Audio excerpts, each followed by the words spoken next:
Today, Gameranx is bringing you the biggest changes in Windows 10 for gamers. Specifically, for gamers. I say that because there are a lot of differences between Windows 7 and 8 and Windows 10. Massive differences. But being this is a channel for gamers, I think we all know exactly what we consider to be the most important changes at the moment. Now, obviously, the biggest marketing push Microsoft is making for Windows 10 is the Xbox Store and DirectX 12, but there's a ton of deeper stuff to look at. Now, it's important to note that this information regards the Universal App model only. This is essentially a set of standards that Microsoft is implementing so that apps and games can not only run better on more systems, but simply run on more systems. Let's start off with the most controversial. App and game storage is now consolidated and managed. This has a couple of advantages, like it'd be much easier to move a game from one drive to another. It provides a little bit more stability, but it removes your access to the underlying files. This fights piracy and cheating, but it also makes it impossible to install mods in your games. As in, the developer would have to create some sort of framework in order to accommodate the mods that's compatible with the Windows/Xbox store. Now, I'm not saying nobody's going to come up with a way around it. That would be silly. Where there's a will, there's a way. However, this is a step towards a much more console-like experience as far as installing and maintaining your games. So while there are some minor advantages,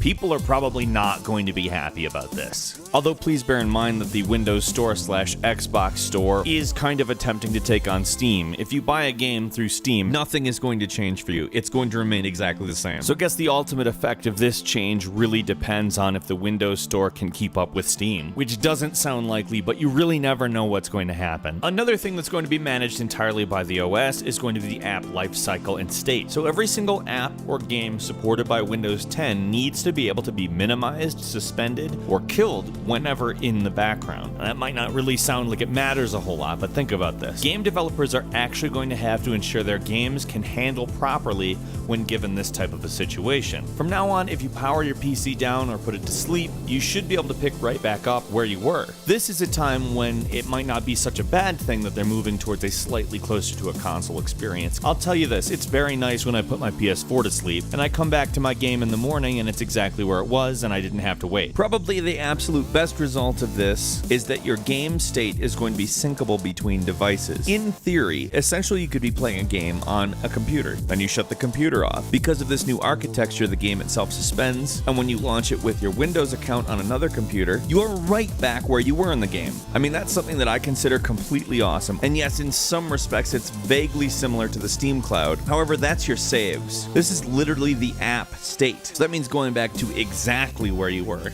not loading up a save of where you were. Another pretty cool feature is the games are now going to be able to reserve a specific CPU core. So let's say all the minimized stuff basically gets slapped and is thrown onto a core and the core is slapped. The other remaining cores are then designated work from the game and stay up the whole time. In theory, this should have already been possible, but really it hasn't been supported by Windows. The amount of potential that this gives a developer for optimization though, very high. On top of that, games are also able to reserve their own VRAM partition, which means while textures are swapping, you won't get the same kind of stuttering you get. The other nice thing about this is that the games are all aware of each other, and the foreground process, meaning the thing that you're using right now, in this case the game, can essentially take more VRAM from background processes, in other words minimized apps or games, and suspend them. If your game needs more VRAM and some minimized app has that VRAM, the game can be like, give me that. What this means is obviously that the game will run better, with hopefully less stuttering. Xbox platform integration is coming as well, but believe it or not, most of these features actually sound very cool. For instance, game DVR. Yes, that's right, built-in native recording of video games on your Windows 10 system. And on top of that, the ability to stream PC games to your Xbox and Xbox games to your PC. Meaning if you want to be playing your games on your TV and not on your PC, just do it. You can. There are some other changes, but I would say they're probably not as big as these. And being these only apply to the Universal App architecture, there's a decent chance you could upgrade to Windows 10 and not notice a difference other than it looks 100,000 times better to be using. If any of this stuff sounded very scary to you in your Steam library, it doesn't touch your Steam library. In fact, it means nothing for your Steam library. And now what you're probably waiting for, the practical effects of upgrading to Windows 10. Big thanks to Reddit user RCBoy for posting these benchmarks. Bear in mind they're on an Intel i7 4.4 GHz with an NVIDIA GTX 770, 2 GB with 8 GB of DDR3. The games are running at a 2650 by 1440 resolution, game, motion blur is disabled, anti-aliasing is disabled. Besides those settings, the graphics are all at maximum. He did 3 runs, and the frames per second we'll be highlighting are the average frames per second for all 3 runs. We'll start out with Batman Arkham City Game of the Year.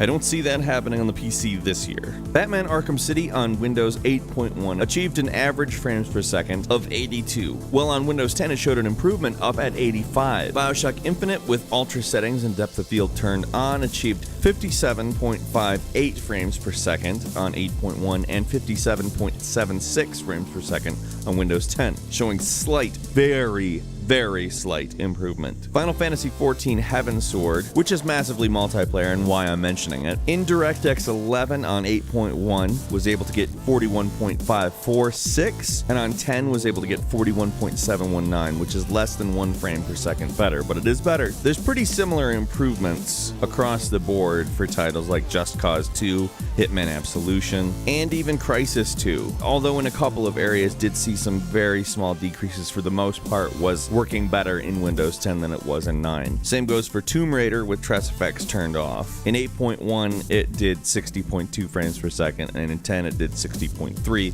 with an improvement of 0.1 frames per second, which is, not amazing, but it is an improvement. Oftentimes when you get a new operating system it doesn't do that. And finally, Street Fighter 4 got 220 frames per second on both 8.1 and Windows 10. Gameranx is always trying to keep you informed on the latest developments in PC gaming as well as console gaming. And in that, we hope you enjoyed this video. If you did, or happen to enjoy our other videos, please do us a big favor and click the like button. It helps us a ton. Also, if you're new around here, don't forget to subscribe to the channel. We put new videos up every single day, and you can be among the first to see them if you're subscribed. Anyway, thanks a whole lot for watching the video, and we'll see you next time.